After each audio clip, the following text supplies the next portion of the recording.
There we go. So this is Bet Your Bottom Docker with Tyler. And yeah, take it away, Tyler. Cool. All right, let me I can't share my screen. Sorry, one sec here. Okay, should be good now. There we go. Okay. Let me find the right. Yeah, there we go. Okay, can you see that? Yep. Yeah, you got the Chrome window? Yep. Yeah, perfect. Okay, perfect. All right, yeah. Bet your bottom Docker. So basically the idea of this presentation is I just want to go I want to give people sort of a very, very simple, a basic overview of Docker and its use cases. And considering that it's one of the most popular tools in the software industry right now, and so it's very valuable to know and learn. So what is Docker? Well, Docker is a platform for containerization. Um, it is OS level virtualization. It is isolated, standardized, consistent, and Linux based. So basically, Docker is Docker containers are small, virtualized Linux operating systems that are designed to run one application in isolated containers. Um, and the reason for that is so that you can run your applications consistently without dependencies or installing dependencies on your machine or servers even. And so a lot of organizations will use it to deploy their applications without having to bog their servers down or their Amazon instances down with a whole bunch of um, extra dependencies. All the dependencies that are needed for the application to run are located in the container itself. So just a little bit of history on Docker. It was created by Docker Inc. Surprisingly, it was initially released in 2013. So why do we use it? Well, I just kind of went over that. Containers are isolated. So basically, when you run an application in Docker, it's isolated from everything you have on your machine or your server. So if you run two applications in Docker containers, they're completely separate instances from one another. They have no impact on one another, but they can communicate with one another, which is very useful. And this is often the case with microservice architectures. Uh, there are no local dependencies, which is very nice when you work on multiple teams that work on, well, like I said, microservice architectures. So if you work on a team that works on one service and another team works in another service, you don't need to run all of these services all at once on your machine. All you need to do is just run the containers and then run your service when you want to test it with how it interacts with another service. Docker makes it easy to ship to staging and production environments. I'll show you a little bit about a Docker Compose and how that makes it very easy. But yeah, Docker makes it very simple to deploy your applications and your services. It is widely used, so almost anywhere you go now will use some Docker to some extent. It's very, very rare that you'll find a place that does not. Uh, and images can be shared for consistency. So again, given the multi-team environment example, say I'm on a team that works on service A, Colby's on a team that works on service B. He wants to test his code, his service, with mine. He doesn't need to clone my repo, run it locally, install all the dependencies. All he needs to do is pull my Docker image for my service, spin up a container, and he's good to go. So there are two forms of Docker that you can utilize. There's basic Docker, which can be used to spin up single containers. So it's not limited to one container, but it can be very tedious to spin up 15 containers using single Docker commands. This is often useful if you want to play around with a new database technology. Maybe you've never used Postgres before and you don't want to install all the dependencies for it, or you want to play around with MongoDB or anything like that. It's very useful to just pull a Docker image for Postgres, spin up a container, and play around with it, use it, build something with it.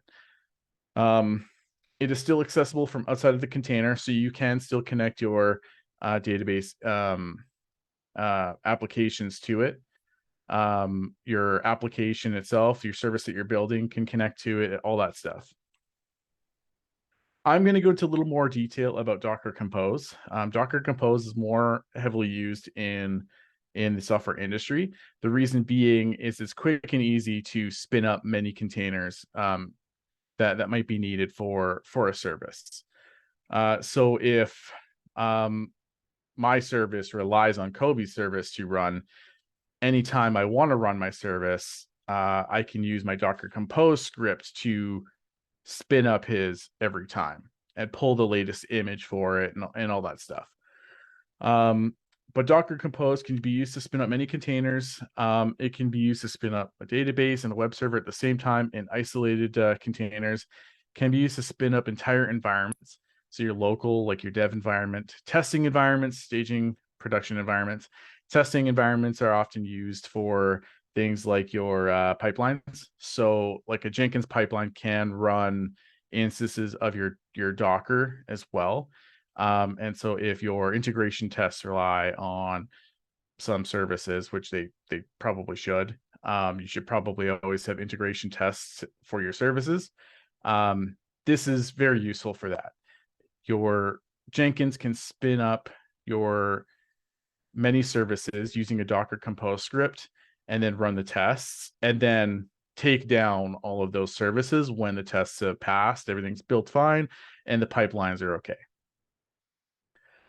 These environments can be permanent or temporary. So like I said, your staging, your production environments are probably going to be permanent. Your testing environment, probably temporary.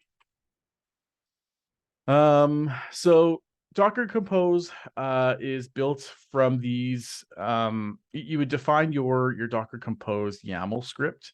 And so any services that you want to spin up, you would define within this script. So in this particular example here, I've got 3 services that will be spun up. I've got a Flyway container. Flyway is basically just a migration tool. It's used to migrate your database files and run your database scripts for you separately from anything else.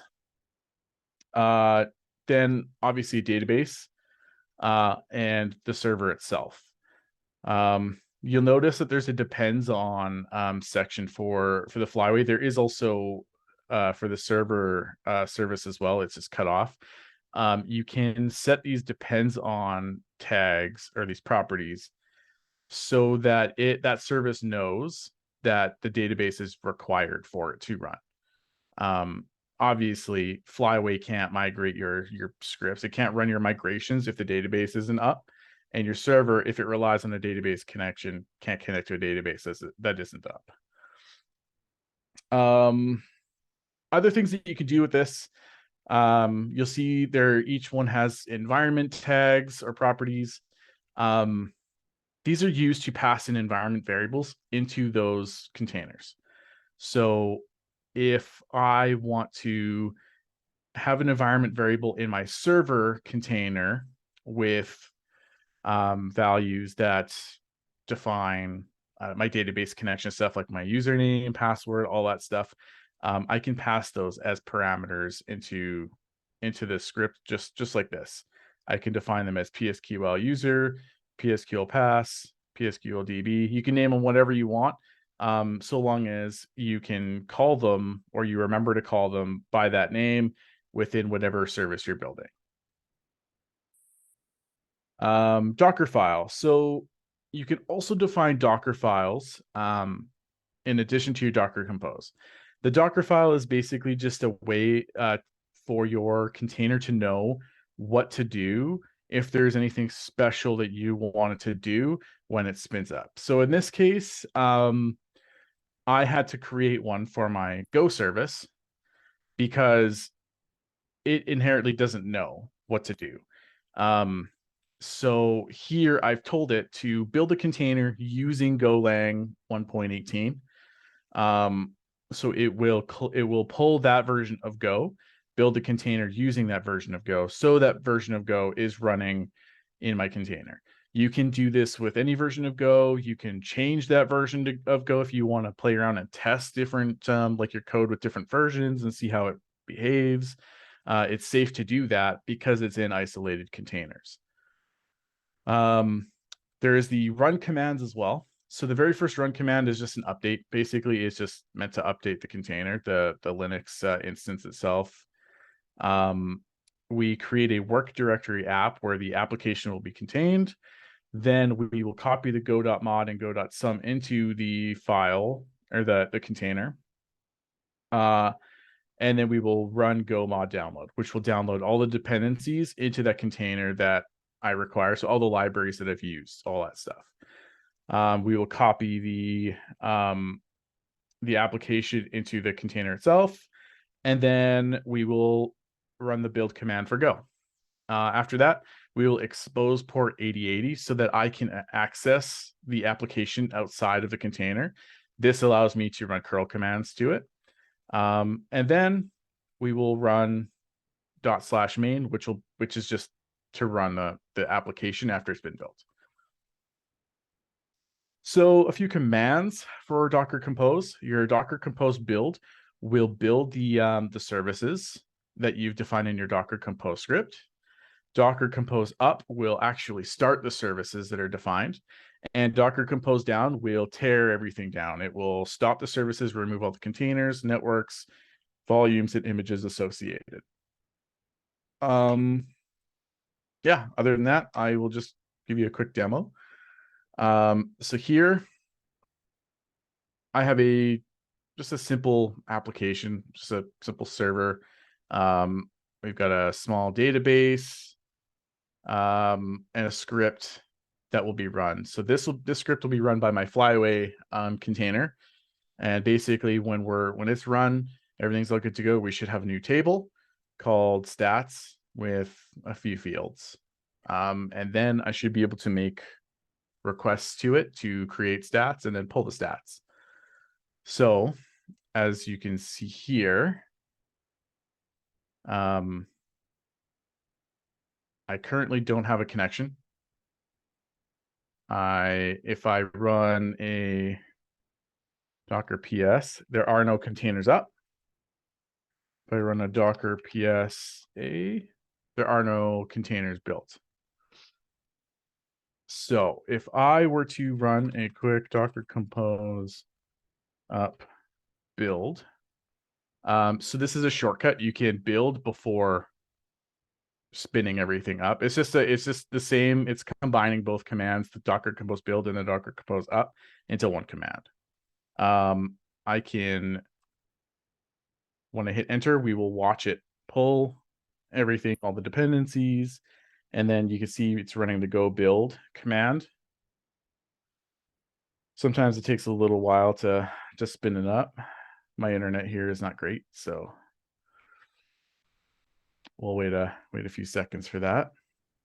I notice when sharing, at least on Google Meet, when I share my whole screen, my computer just slows right down. Yeah, it's brutal, yeah.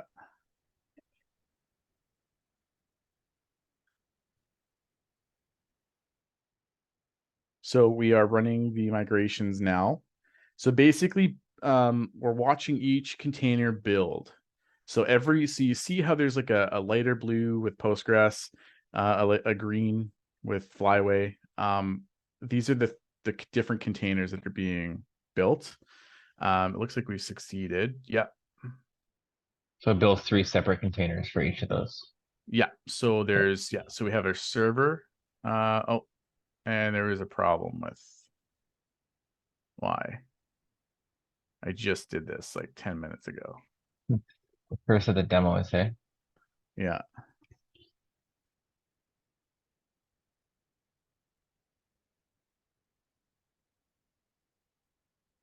Yeah, of course.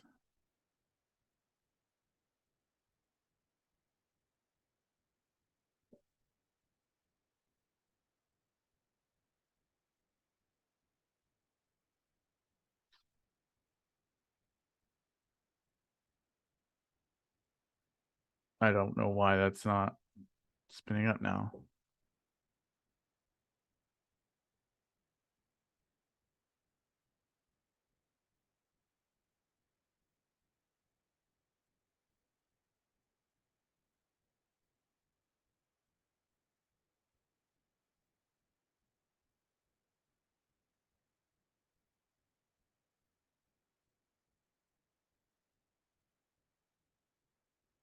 Okay, well, it's running now. Okay. Sometimes, so here the one issue with Docker Compose is that sometimes the depends on doesn't work as it doesn't behave as you expect.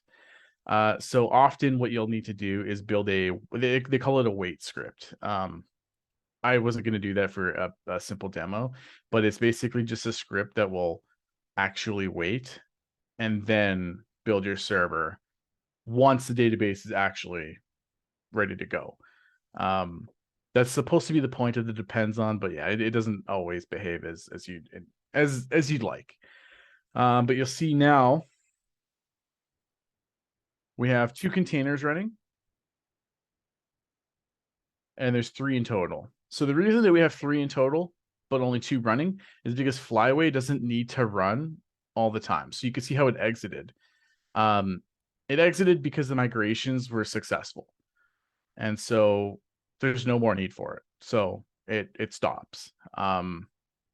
Every single time you run this Docker Compose up, it will run Flyway to run those migrations. And it will only run the migrations that are not already there. And so now if we come back to our database here, now you can see we actually have a connection. We actually have a table here. And you'll see here in our Flyway schema history that we actually have a migration that has been run.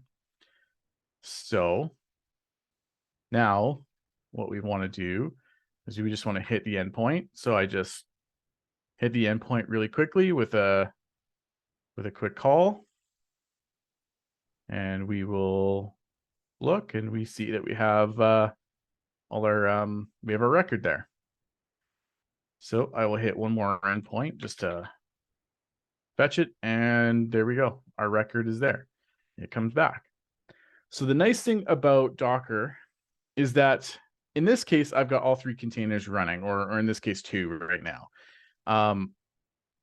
What I can do is I could stop the server.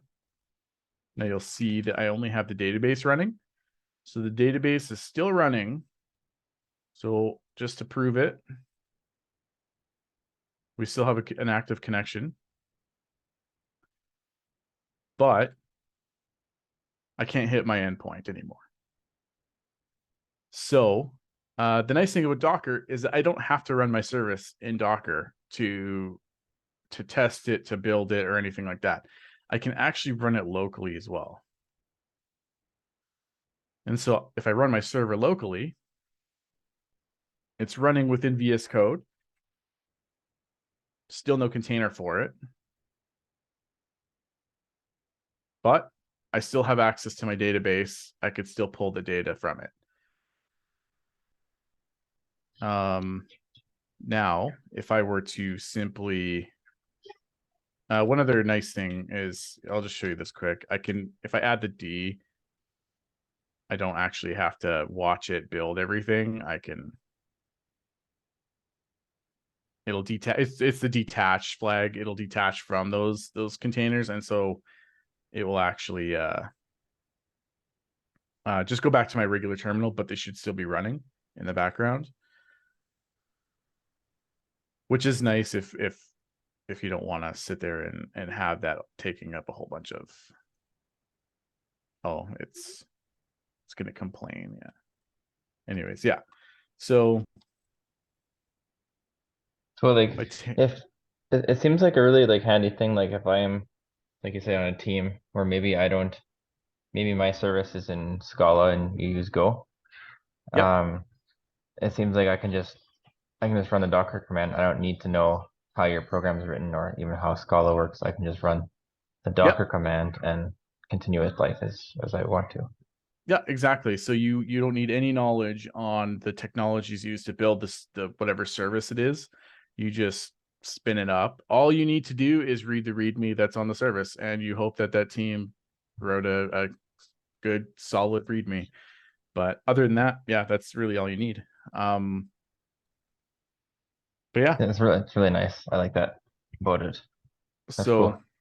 yeah, it's really nice. But yeah, that's pretty much it. We've tear down the we don't have any more services running, no more containers, nothing. Easy as that. I don't have an active database connection. Now if I were to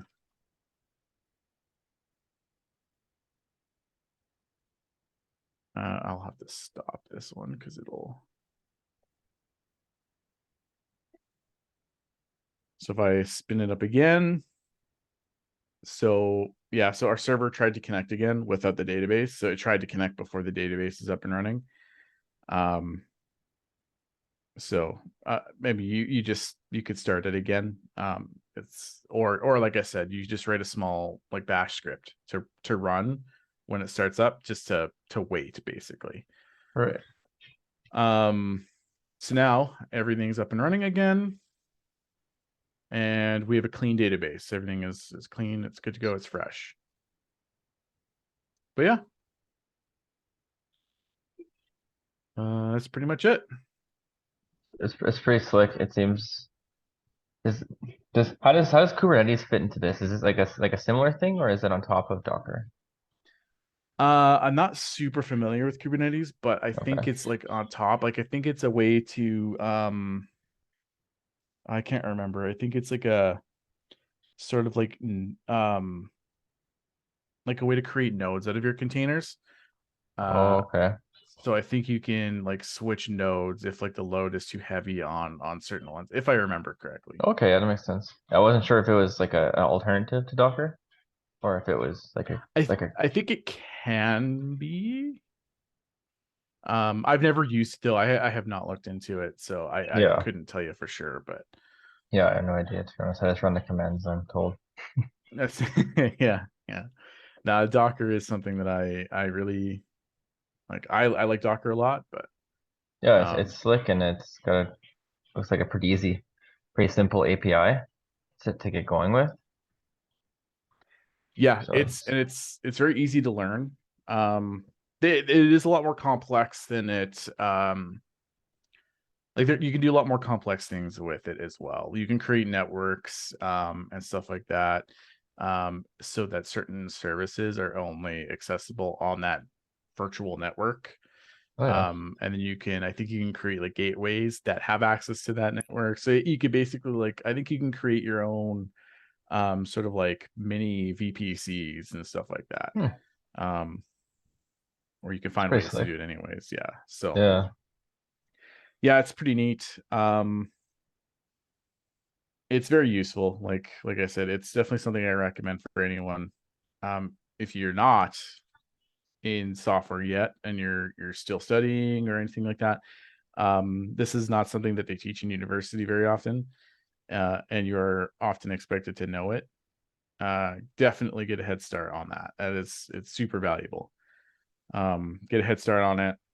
Play like just add it to your personal projects, um, and just yeah, and then when the time comes that you are searching for a job, you'll be a lot more valuable because that is something that almost no students ever come out of university knowing. Yeah, I don't think we ever touched on it and every job I've worked at has used it. So I think I worked in one that didn't. And it's because we stored code in a database. So, oh yeah, yeah. yes, I remember that But one. yeah, that was brutal. I'm just gonna stop recording here now.